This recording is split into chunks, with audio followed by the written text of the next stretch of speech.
امریکی صحافی ایلیکس روبنسٹن نے کہا کہ امریکہ اپنے قبضے کو غیر ملکی سرزمینوں پر جاری رکھنے کے جواز کو ثابت کرنے کے لیے ایسے دہشت گردانہ حملے کر رہا ہے جس میں زیادہ اموات ہوں۔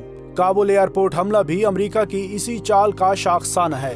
26 اگست کو کابل ایئرپورٹ پر ایک حملہ ہوا جس میں 180 افغان باشندے اور 13 امریکی فوجی ہلاک ہوئے۔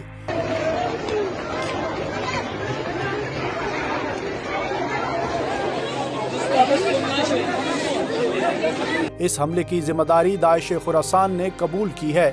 ان حملوں کے جواب میں امریکہ نے افغانستان پر طالبان کی اجازت کے بغیر کئی ڈرون حملے کیے جسے طالبان نے افغانی حدود کی خلاف ورزی کہا۔ ایلیکس روبنسٹن نے اپنے ایک اور آرٹیکل میں لکھا کہ سابقہ افغان صدر حامد کرزئی کا کہنا ہے کہ داعش خراسان امریکہ کی اعلی کار تنظیم ہے۔ امریکی انخلاء سے 2 ہفتے قبل CNN نے داعش کے سینئر کمانڈر کا ایک انٹرویو شائع کیا جس میں CNN رپورٹر کلاریسا وارڈ کو داعشی کمانڈر نے بتایا کہ ہم صحیح وقت پر حملہ کرنے کے انتظار میں ہیں۔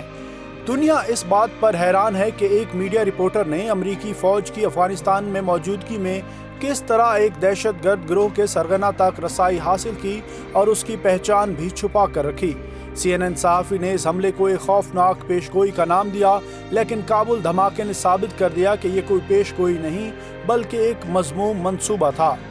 ایلیکس روبنسٹن نے کہا کہ امریکہ کو کابل ایئرپورٹ حملے کی پیشگی اطلاعات تھیں کیونکہ امریکہ نے 25 اگست کو حملے کی وارننگ جاری کی تھی اور اپنے شہریوں کو کابل ایئرپورٹ جانے سے روک دیا تھا اور ایبی گیٹ، شمالی اور مشرقی دروازوں پر موجود امریکی شہریوں کو فوراً وہاں سے نکل جانے کا کہا۔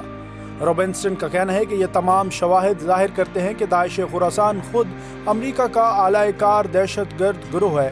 مختصراً یہ کہ امریکہ باخبر تھا کہ ایک حملہ ہونے والا ہے، چنانچہ حملہ ہو گیا اور 24 گھنٹوں کے اندر ہی امریکہ نے اعلان کر دیا کہ حملہ آور کو مار دیا گیا۔